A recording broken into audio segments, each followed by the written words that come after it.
Money. We work for it. We spend it. We save a little. And sometimes it feels like it controls us more than we control it.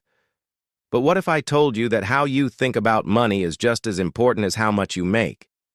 In today's video, we are diving into the essentials of personal finance, how to save smarter, spend intentionally, and most importantly, think rationally about money so you can take back control of your financial life.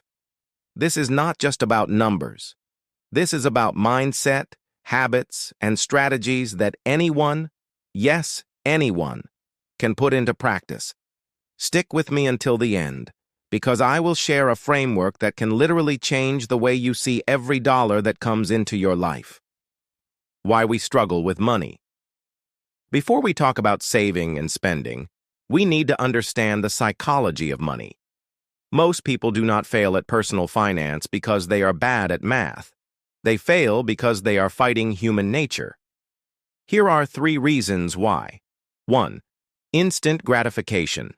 Our brains are wired for rewards now, not later. That's why a $5 coffee today feels more satisfying than saving $5 for retirement. 2. Lifestyle creep. As we earn more, we spend more.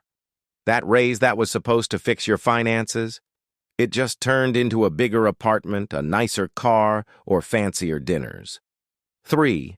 Money as emotion, not logic. We spend when we are bored, stressed, or celebrating. Money decisions are often emotional decisions.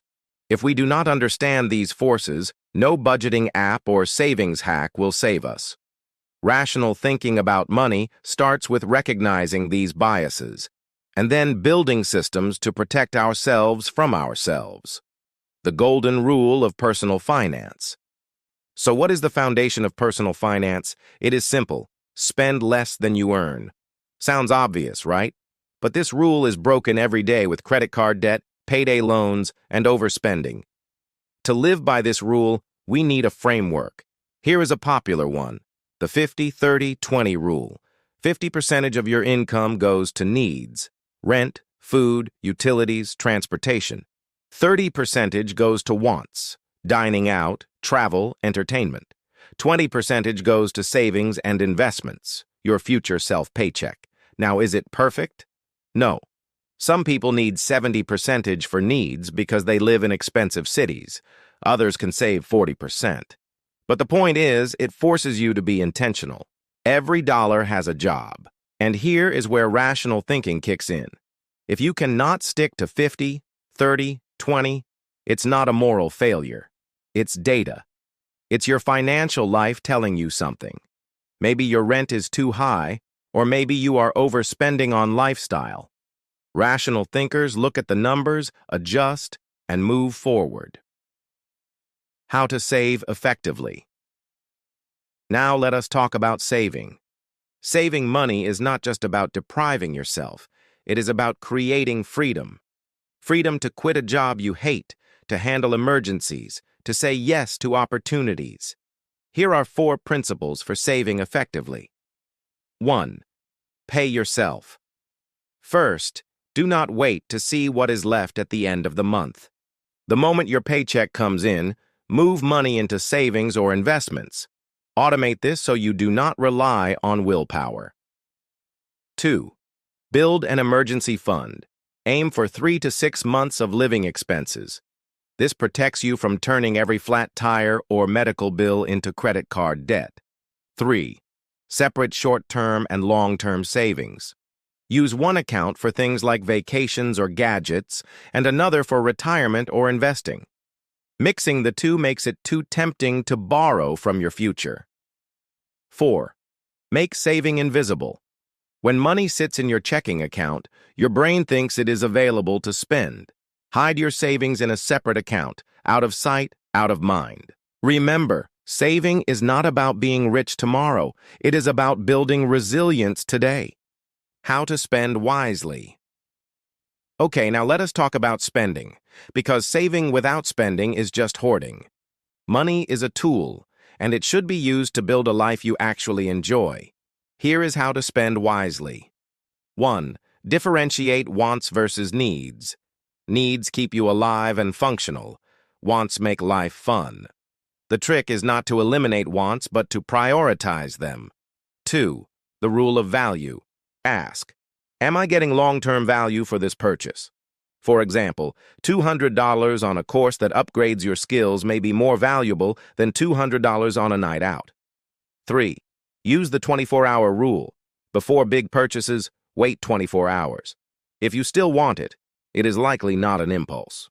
4. Buy experiences, not just things. Research shows experiences, travel, time with loved ones, often bring more happiness than material goods. 5. Upgrade. Slowly. Just got a raise? Do not jump into a bigger lifestyle immediately. Let your income grow faster than your spending. Rational spending is about aligning your money with your values. If you love books, spend on books without guilt. If you do not care about fancy clothes, do not waste money just to keep up. That is thinking rationally. Thinking rationally about money. Now we come to the most powerful part. Thinking rationally about money. Here are 3 mental models to adopt. 1.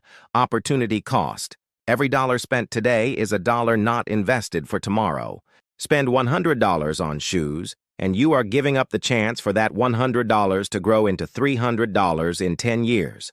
That does not mean never buy shoes. It means know the trade-off. 2. The time to money filter. Do not just ask, can I afford this? Ask, how many hours of my life does this cost? If you earn $25 per hour, a $500 phone is 20 hours of work. Still worth it? Maybe. But now you're deciding rationally. 3. Sufficiency versus more.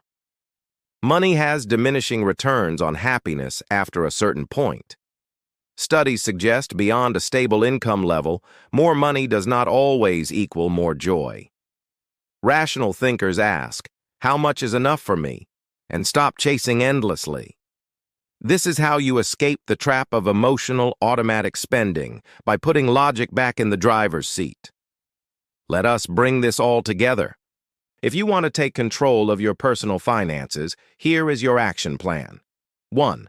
Track your money for 1 month. Awareness is the first step. 2. Apply a simple budget rule like 50-30-20, or adjust one that works for you. 3. Automate savings. Treat it like a bill you owe your future self. 4. Spend with intention. Use the 24-hour rule and prioritize experiences. 5. Think in opportunity costs and time. See money for what it really represents, freedom and choices. Remember, personal finance is not about being perfect. It is about progress. It is about designing a life where your money serves you, not the other way around. If this video helped shift the way you think about money, hit that like button, subscribe for more, and share it with someone who needs a financial reset. And before you go, drop a comment. What is one money habit you want to change this month? Let us learn from each other.